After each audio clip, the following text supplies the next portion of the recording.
जय हिंद दोस्तों, welcome back my channel friend. आज हम देखने वाले हैं 20 अप्रैल के करंट अफेयर जो आपके एग्जाम पॉइंट ऑफ व्यू से वेरी वेरी इंपॉर्टेंट होने वाले हैं। तो चलिए स्टार्ट करते हैं 20 अप्रैल के करंट अफेयर्स।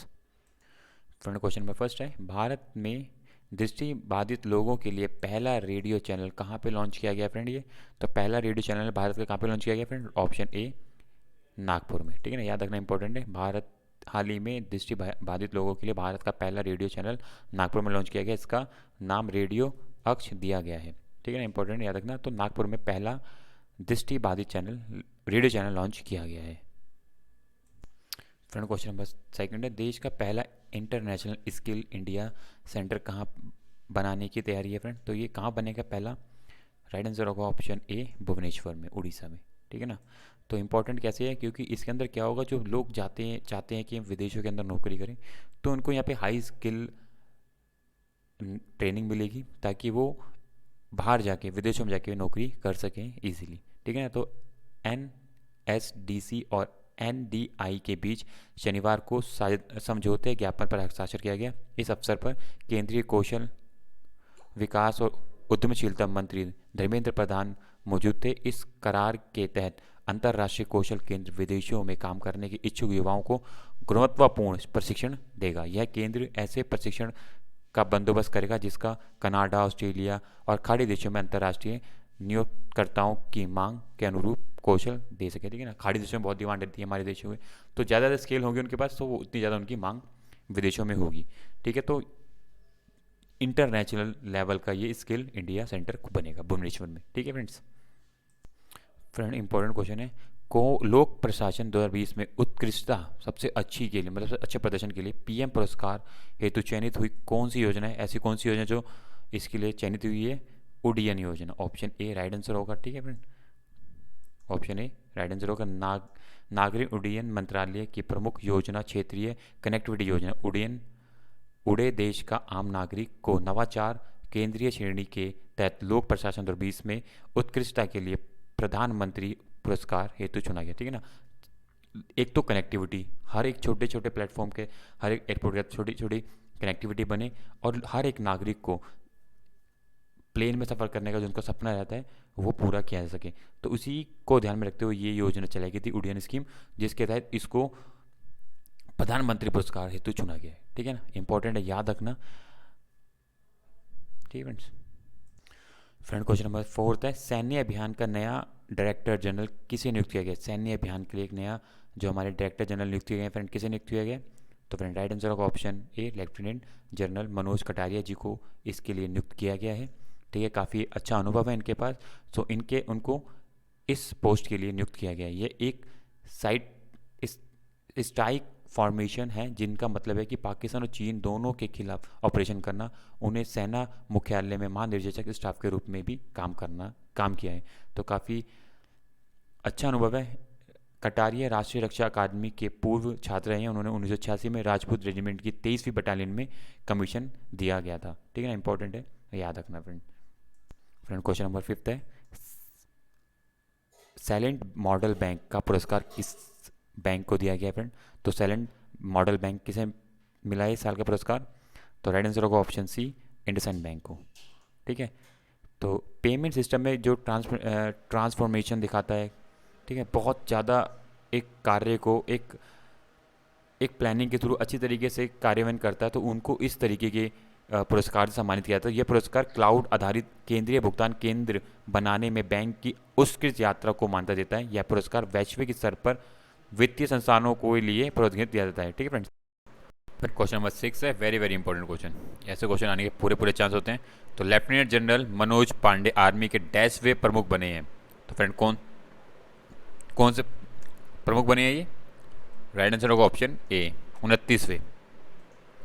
ठीक है, 29वें ये सेना के उप प्रमुख लेफ्टिनेंट जनरल मनोज पांडे 29वें सेना का प्रमुख बने हैं। वे इंजीनियर्स कॉर्प्स से सेना प्रमुख बनने वाले पहले जनरल हैं।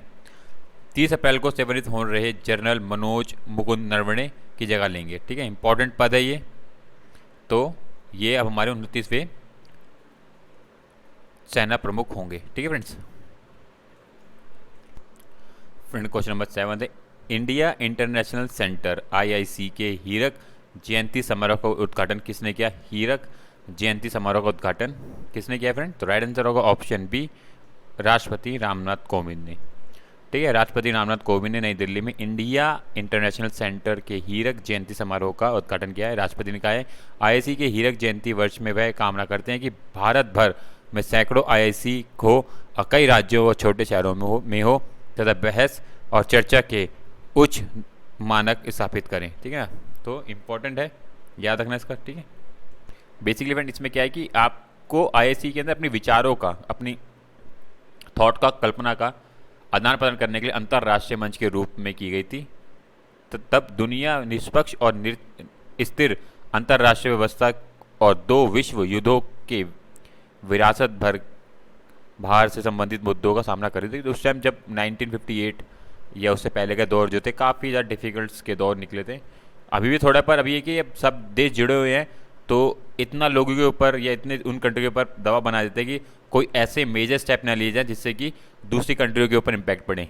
होल दो रशिया और यूक्रेन का युद्ध चल रहा है, उससे काफ़ी स्थिति अभी हालात ख़राब है, कई जगह पे महंगाई बढ़ रही है, इन्फ्लेशन बढ़े जा रहा है, पर यह है कि अभी इतना है कि वो कोई ऐसे लेवल पे नहीं जा रहे हैं कि जिससे कि पूरा वर्ल्ड को उसके अंदर इन्वॉल्व होना पड़े। तो इस तरीके की चीज़ों के लिए बना दिया जाता है कि एक सोसाइटी, एक पूरा देश एक जगह जुड़ के काम करे, कोई भी मुद्दा होता है उसके लिए सारे एक साथ होकर उसका रिजॉल्व करें। ठीक है, तो आईआईसी एक इसी तरीके की विचारधारा है, यहाँ पे हर कोई आके अपने विचारों का आदान प्रदान कर सकता है। ठीक है फ्रेंड, क्वेश्चन नंबर 8 है, किस देश ने भारत की कृषि आयात को निलंबित कर दिया है फ्रेंड? तो इंडोनेशिया ने भारत के कुछ सामान को आयात करने से भी थोड़ा रोक दिया है। कारण बताया जा रहा है कि कुछ प्रमाण पत्र जो ज़रूरत होते हैं वो नहीं मुहैया कराए गए हैं, जिसके कारण इस आयात को रोका गया है। ठीक है, तो हर देश के अंदर एक पर्टिकुलर प्रोटोकॉल के थ्रू ही सामान को भेजा जाता है, जिसके अंदर से खाद्य सुरक्षा मूल्यांकन करने के लिए प्रयोगशाला को पंजीकृत कराने और विश्लेषण के प्रमाण पत्र जारी करने में विफलता का हवाला देते हुए भारत कृषि उत्पादकों के आयात को रोक दिया है इंडोनेशिया के द्वारा। ठीक है ना, कुछ प्रमाण पत्र दिए जाते हैं कि आपके प्रयोगशालाओं को, या कि ये जो माल है ये इन पैरामीटर्स पे खड़ा उतरा है, तो उनको ही वो अपने देश के अंदर आने देते हैं। तो अभी तक भारत सरकार या भारत के जो कृषि से रिलेटेड जो उत्पादन को COA नहीं मुहैया करा पाए, जिसके कारण इंडोनेशिया ने ये निलंबित कर दिया है। बाकी यहाँ प्रमुख बिंदु लिखे गए हैं जिसके ऊपर इन्होंने बताया कि किस कारण से इन्होंने इसको रोका है। ठीक है, तो अब देखते हैं ये कब तक इन चीज़ों को फुलफिल करेंगे। बाकी अभी तक ये निर्यात निलंबित हो चुका है। तो समय पे हमारे यहाँ थोड़ा सा यही है कि चीज़ों को समय पे ना करने से हम काफ़ी ज़्यादा पीछे हो जाते हैं। जैसे यहाँ पे देखोगे 5 पॉइंट, जबकि वियतनाम और थाईलैंड जैसे देश समय से पहले ही COA प्रदान करने वाली अपनी प्रयोगशालाओं को पंजीकृत कराने में सक्षम थे। भारतीय अधिकारी समय सीमा को पूरा करने में असमर्थ रहे। अब देखो छोटे छोटे देश अपने कार्यों को पूरा कर लेते हैं, पर भारत में जो ये लोग बैठे हैं वो समय पर कार्य पूरा नहीं करते, इसके कारण हमें ये नुकसान, या बोलें हमारे किसान भाइयों को नुकसान हो रहा है। ठीक है फ्रेंड्स, तो अभी इंडोनेशिया ने ये निलंबित करा है।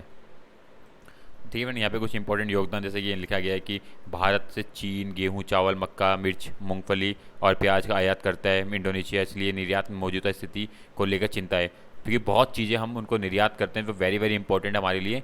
अब वहीं पर अभी हमारे लिए स्थिति थोड़ी ख़राब है, क्योंकि ये सब हमारे चीज़ें जो है हमारे एकदम किसान भाई से जुड़ी हुई चीज़ें हैंगी। ठीक है, तो इसको जल्द से जल्द रिजॉल्व करना ही इंपॉर्टेंट होगा।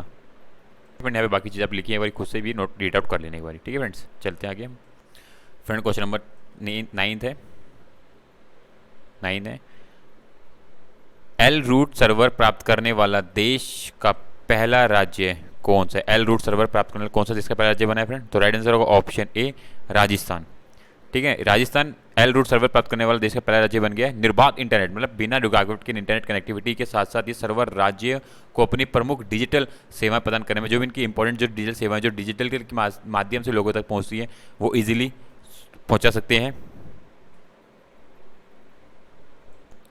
ठीक, इजीली पहुंचा सकते हैं और ई गवर्नेंस लागू करने में भी सहायता होगा। तो बेसिकली ये नया सर्वर जो है राजस्थान के कहाँ पे, Bhamashah state data centre Jaipur में internet corporation for assigned names and numbers के सहयोग से स्थापित किया गया। इसमें एक इंपॉर्टेंट बात यह है कि यदि पूरे भारत में या एशिया में किसी भी प्राकृतिक आपदा या तकनीकी गड़बड़ी के कारण इंटरनेट कनेक्टिविटी में कोई समस्या आती है, तो राजस्थान राज्य बिना किसी रुकावट के इंटरनेट का उपयोग कर सकता है, कर सकेगा। तो इंपॉर्टेंट है कि इतना अच्छा उन्होंने इसको बिल्ड कराया कि उनको बिना किसी रुकावट के इंटरनेट यूज़ करेंगे पूरे एशिया, पूरे भारत में। तो एल रूट कनेक्ट सर्वर जो है राजस्थान के अंदर स्थापित किया गया है। ठीक है फ्रेंड्स। अगर वहीं फ्रेंड बात करें तो मुंबई हो गया, नई दिल्ली हो गया, गोरखपुर में 3 जे रूट सर्वर का, और कोलकाता और मुंबई के 2 एल रूट सर्वर तैनात हैं। तो देख सकते हो, तो यहाँ पे एल रूट सर्वर जो है राजस्थान पहला राज्य बना है इस चीज़ को यूज़ करने वाला। ठीक है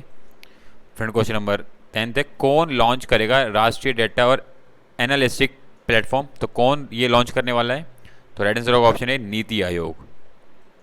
ठीक है, नीति आयोग क्या करने वाला है कि राष्ट्रीय डेटा और एनालिटिस्ट प्लेटफॉर्म लॉन्च करेगा, करने की योजना बनाए है, जो उपयोगकर्ताओं के अनुकूल तरीके से सरकारी डेटा देगा और डेटा संचालित निर्णय लेने और अनुसंधान को प्रोत्साहित करेगा। ठीक है ना। अब जिस तरीके से हमारे पास मैक्सिमम डेटास का एक रिकॉर्ड होगा, हम जितनी जल्दी उनको एनालिट कर सकते हैं वो हमारे लिए बहुत अच्छा होगा। तो नीति आयोग इस पूरे प्रक्रम को, पूरे चीज़ों को मुहैया कराएगा प्लेटफॉर्म के माध्यम से। तो इंपॉर्टेंट है, याद रखना, नीति आयोग राष्ट्रीय डेटा और एनालिस्टिक प्लेटफॉर्म मुहैया कराने वाला है।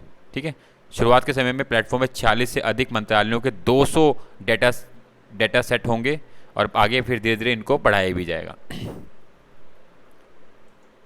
और वहीं बात करें कुछ एनडीएपी के कुछ विशिष्ट लक्ष्य हैं। नीति आयोग क्या कहते हैं कि नौकरशाही शोधकर्ताओं में या नवो जो भी नया कुछ इन्वेंशन कर रहा है डाटा वैज्ञानिक है, तो इन सबको ईजिली ये सब चीज़ें मुहैया हो और वो ईजिली इन सबको एनालाइज कर सकें।